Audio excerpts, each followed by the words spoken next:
What's up everybody, I'm HoopsandHipHop. You know, I've been making Pokemon related content on this channel for over 4 years, and I've been doing videos like this for almost a year, and I have yet to make a video focused on the Pokemon anime. I've done a couple remixes of different anime themes, but I've never actually talked about it, which is a shame considering there are over 900 episodes of the anime and 19 movies, 20 if you count the Reshiram and Zekrom movies as separate. It's as almost as big a part of the franchise as the games themselves, so today I am finally going to give it the love it deserves and present to you guys 25 awesome facts about the Pokemon movies. Now, since there are 19 movies to go through, I am going to limit this video to just the original 3, but I hope to cover the rest of the movies in future videos if this one does well. So, without any further ado, let's get right into it. Starting with Pokemon the first movie, it actually did very well during its time in theaters. During its first weekend, it grossed over $31 million, beating out the likes of Saving Private Ryan, Toy Story, and even Titanic in their first weekends. In total, the film grossed over $163 million, and almost $86 million in North America. This number also beat out a number of classic films, including the original Anchorman and Rocky II. And just to top off the box office numbers, Pokemon the first movie is the highest grossing anime film ever, at least in North America. Coming in at number 2 on that list is Pokemon the Movie 2000, and Pokemon 3 the movie comes in at number 5, giving Pokemon 3 of the top 5 spots in this category. Getting into the film itself now, there's a short called Pikachus Vacation that plays right before Pokemon the first movie. In this short, the Gen 2 Pokemon Snubbull and Marill make their first appearances, and during the beginning of the main film, Donphan also makes his first appearance. In the English dub of the movie, there are 3 Pokemon that are referred to by the wrong name. Pidgeot is called Pidgeotto. I decided to fly over. It was easy. Hurricane winds are a breeze for Pidgeotto here. Scyther is called Alakazam. There goes Alakazam! And Sandslash is called Sandshrew. Sandshrew? Nidoqueen? In the audio commentary for the movie, 4Kids stated that they decided to leave the Alakazam error as something for the children watching to notice, and because they felt it was possible that Team Rocket could make a mistake. Throughout the movie, there are several moves used by various Pokemon that were not yet available in the games at the time of the movie's release. Mewtwo uses Shadow Ball, Blastoise 2 uses Rapid Spin, and the Donphan featured at the beginning of the movie uses Rollout. This film also marks the only time in the entirety of the anime that Pikachu is seen going into a Pokeball. It's also only the second time he is seen coming out of one, the other time being in the very first episode. It's been mentioned on multiple occasions that Charmander and its evolutions rely on the flame on their tails in order to survive, and if it goes out, they will die. However, while the Charizard clones in the movie are in their incubation chambers, no flame is seen on their tails. This could just be because they aren't finished being made, but I still thought it was worth mentioning. So we all know the famous scene during the beginning of the movie where Mewtwo destroys Team Rocket's lab and kills everyone inside. It's a pretty awesome and memorable sequence of events, but in the original cut of the movie, this entire prologue was not going to be included. Mewtwo's first appearance on screen was originally going to be when it appeared before all the trainers on New Island, and the reason for this prologue's inclusion is actually really interesting. The reason why this prologue was not going to be included in the movie originally is because there were a set of TV episodes that were supposed to serve that purpose. The episodes The Battle of the Badge, It's Mr. Mime Time, and Showdown at the Poke Corral feature Mewtwo in scenes that take place before the events of the movie. These episodes were supposed to air before the movie's premiere and act as the prologue. However, the anime was thrown into a several month-long hiatus when the episode Electric Soldier Porygon caused hundreds of children to have seizures.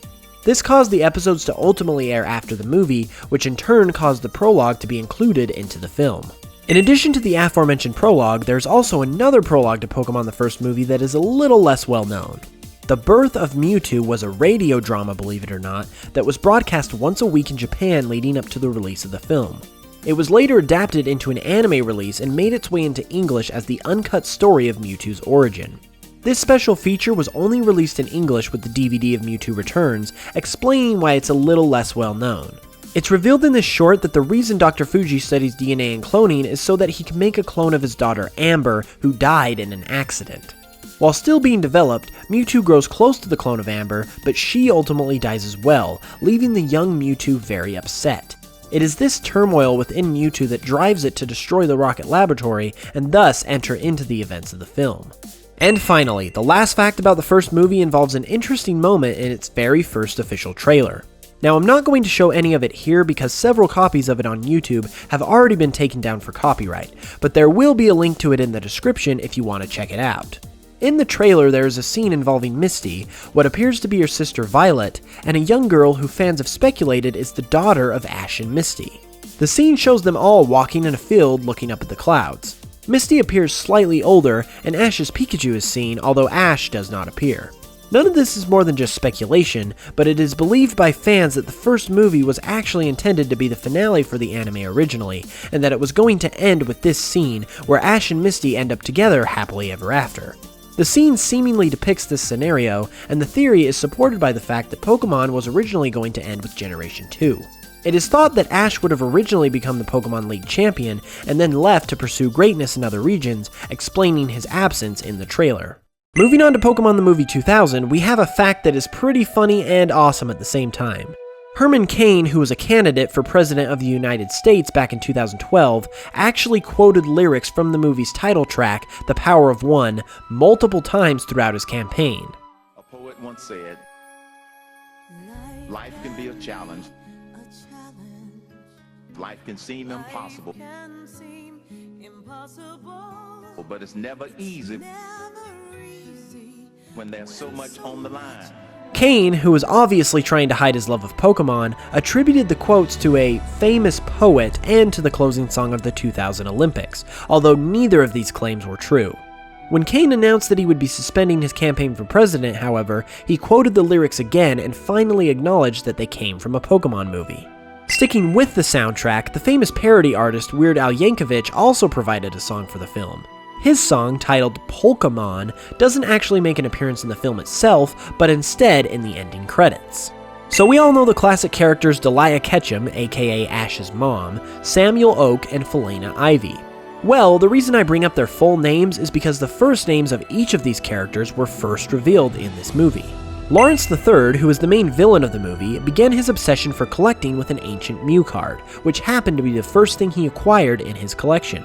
This is the only movie to feature a Pokemon card, and this same card was also given out as a promotional item to anyone who bought a ticket for the movie within the first week of its release.